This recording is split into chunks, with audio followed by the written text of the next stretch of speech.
The C Morning Show, everyone. As we know, Indonesia is now gearing up for the upcoming 2024 general election, with young voters holding an important role in determining our future leaders. Absolutely. And according to the Center for Strategic and International Studies, or CSIS, the number of young voters has increased, woohoo, from 85.9% in 2014 to 91.3% in 2019. Voters are now dominated by young people aged 17 to 39 years old. And the number of young voters is predicted to reach 60% of the total voters in the upcoming general election.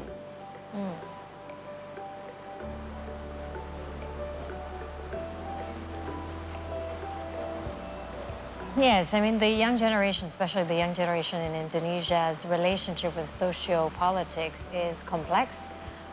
They are seen both as the group who disengages politically, yet also at the forefront of major political movements. But most of the time, sociopolitical issues are, the young people don't find it as appealing. Or relatable, perhaps. Or relatable. I mean, it's like so, but it's actually very important, and they should understand, no? Very much so. And with us today is someone who perhaps didn't care too much about sociopolitics. However, now she is the one who is very enthusiastic about providing young Indonesians with all the updates in regards to sociopolitical issues through a news media alternative that she created. What is Up Indonesia co-founder Abigail Limuria is here with us today. Good morning, Abigail. Thank you for joining us. Morning. Thank you for having me. Great to have you. Good morning, Abigail. So, we are going to have our presidential election in 2024. And the biggest demographic at the moment is actually the young people. It's the millennials and the Generation Z and then the Alpha. Yes, the Alpha doesn't get to vote yet. But how important is it for the young generation to be present politically, to have their voices heard politically? Yeah, I think it's very important, especially like what you mentioned earlier. They're going to take a huge portion of people who are going to vote, especially in the democracy. I think everyone needs to be informed so that they will make an informed decision in voting. But especially young people, there will be a lot of first-time voters, obviously. So it's very important for them to be informed so that when they do vote, it'll be like a meaningful vote, not just like, oh, voting just for whatever. Yes. But also, I think even our politicians know that young people's voices and aspirations and ideas matters to the country. That's why they're always, like, oh, we're trying to get the millennials or like this millennial politics and stuff like that, that label. So I think they're very aware that our voice is very persuasive for maybe the other generation too. Yeah, so we're actually very important. We're at the central, dare I say, for this democracy politics. Yeah. And usually there will be a lot of persuasion from government official towards young people in the upcoming election. In the upcoming election. Also, what was interesting, Paul mentioned about you back then, you were actually not very engaged. I mean, you weren't interested in politics. I mean, it's like when I was much younger, I was also like, oh, what is this? It's like not relevant to me. So what was your personal story? What happened to you that made you feel, hey, this needs to change. I'm going to make What Is Up Indonesia. This needs to change pronto. Okay. Yeah, I mean, I don't think anyone was born politically aware. Yes. Yeah, so I think it has a lot to do with my background. Since I grew up in a very non-political family, and considering my family, they are very distant from politics due to many reasons. So I grew up never engaging in politics, never updating myself in politics. Politics always seems very distant and doesn't really affect my life. And even if we were to engage, there'll be nothing will change anyway. So that was like the perception that I have. So I was very oblivious. And I do acknowledge that I'm very privileged that I'm able to go about my life, business as usual, without acknowledging politics. Right. But then, of course, there will be a series of events, but the most significant ones are actually during the previous election, somebody, I saw this podcast, I forgot who, but that person says that, do you realize that every single quality of your life, every single sphere of your life are actually affected by politics? For example, how expensive would your favorite food be? That's politics. Will there be cool music festival, just the ones that we have earlier, right? That's politics. Can Blackpink perform at Indonesia, right? That's politics. So it's actually very close to us, and it's actually very relevant in a real way. So that was like, oh, okay, you're right. So I see the connection between, okay, it's pretty relevant. And then I realized again that, oh, Indonesia is actually a democracy, meaning that we actually get to negotiate the rules of the game we get to play. Like bills and laws and stuff like that. And even like our leaders, we get to vote. So by us not participating or being aware, it's like we're handing the steering wheel to someone else and then complaining afterwards, right? And then finally, it was actually the 2019 huge protest, student protest, that really made me like, okay, this is very real. What's at stake is actually very real, and so I just can't not be apathetic or oblivious anymore. Right. Yeah, so you went from that very quickly to having a platform Right. such as this. Is that what you're basically trying to do? Are you trying to have people have that same aha moment where you realize that, oh, politics is a lot closer to our lives than we think? And what exactly are you, I mean, how did you even make the transition from being self-aware about sociopolitical issues to suddenly providing all of this for others? Yeah, that was a big leap, huh? So actually, it was during the 2019 protest. So at that time, as I became more politically aware, I also became more aware that my peers are not that aware, right? And as I mentioned before, I grew up, I would consider myself to have very, very privileged to be able to go to university abroad and to access like international school. And so my peers are those people who are quote unquote privileged. They get to grow up internationally, get good education overseas and stuff like that. And during the 2019 protests, they were protesting a lot of things. Part of it was the proposed criminal code, but which already ratified today. Yes. And also back then there was RUU PKS, Yes. which was the bill for sexual violence, which Yes. already ratified today too. But back then it was postponed yet again, right? And then closely together with those two events was the George Floyd Black Lives Matter. Right. Ooh, yes, 2020. Yeah, so those three events, right? And then all I see from my friends, my peers, are them speaking out about Black Lives Matter and George Floyd, which is not bad. Right. But But you're in Indonesia. Yeah. yeah, Right? but then that means they care about social politics. Right. But they just care about the Not ones in the ours. US. Right. Right. Yeah. And then, but they have no clue about RUU PKS, Right. about RKUHP. So it made me question, you know, like why do you care and lending your voice so much to a social political issue that is halfway across the globe, while you also have like structural issues, social political issues that are very real here. Yes. And so that was very ironic first. And then second, it's because these kids who are oblivious are actually the one who I said have privilege. They're the ones who can actually get into a room, sit at the table with policymakers. Maybe it's their dad, maybe it's Right. their uncle, right? Or they have circles that are influential. So they're the one who actually, if they speak out, their voices can reach more influential spheres. Yeah. So it's very ironic that they're the ones who are the most oblivious. And so me and Faye, my co-founder, we had this hypothesis that we're like, okay, so the care is there. Maybe it's language issues. Because they grew up studying in English. Very Their Indonesia is not that good, maybe. So when they read You're here. English, I have the same problems when I have to read Right? those official documents. no, It's it not was, easy it was to me get through. too. That's why I can like guess that, Yes. that hypothesis, Right. hypothesis, right?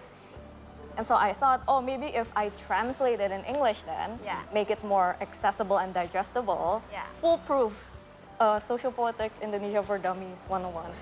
I with love it. memes and stuff. So maybe Oh, making it more fun as well. Okay. maybe they'll understand Right. and maybe it'll pique their interest and we'll see if the care is there. Mm-hmm. And so What Is Up Indonesia, we made that. So it's basically an experiment to test that hypothesis. And yeah, so that's what. And how is that experiment Yeah. going? It has been a few years now. I mean, I think relatively to my judgment, I think it has proven the hypothesis to be correct. Right. Okay. Because there's a lot of interest, surprisingly. Honestly, me and Faye were terrified at the growth. Created a monster. Yeah, because we never thought that it would grow that fast. Right. And we were not prepared. But yeah, so I think there's definitely an interest there. There's an untapped market or like a gap in the information bridge. And you're trying Right. to bridge that, exactly. So where can we access this? Because I checked out your Instagram, of course, not from my personal Instagram, because I have no Instagram. Have none. What else? I mean, it's like, can we access what's So as of now, we're only on Instagram and Twitter. Right. Oh, Twitter. Okay. Yeah. I do have Twitter, so I can definitely check you out. Yeah. Indeed. So can you tell us a little bit about your recent working together with Think Policy and Pemimpin ID to create Bijak Memilih? What is that? Yeah. Yeah. This is leading up to the 2024 election, I assume. Yes. So,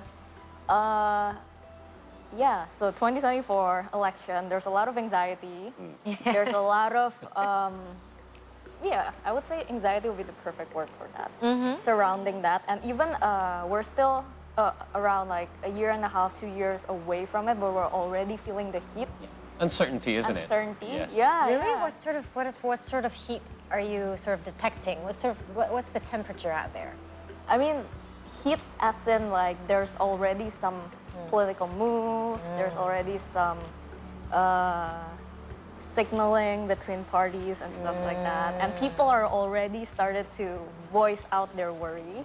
So we actually got a lot of like DMs, and we also have like a community. So we have like a Discord server, and there's already like lots of talks about like, yo, I don't know what's gonna happen in 2024. Like there's a lot of fatalistic view, a lot of anxiety basically. And apparently it doesn't only happen in my community, but also it is a concern with AFU in Think Policy, with Aji and Pemimpin.id, right? So it was actually AFU first who approached me. And so we formed a coalition and we made this project that we later on named Bijak Memilih.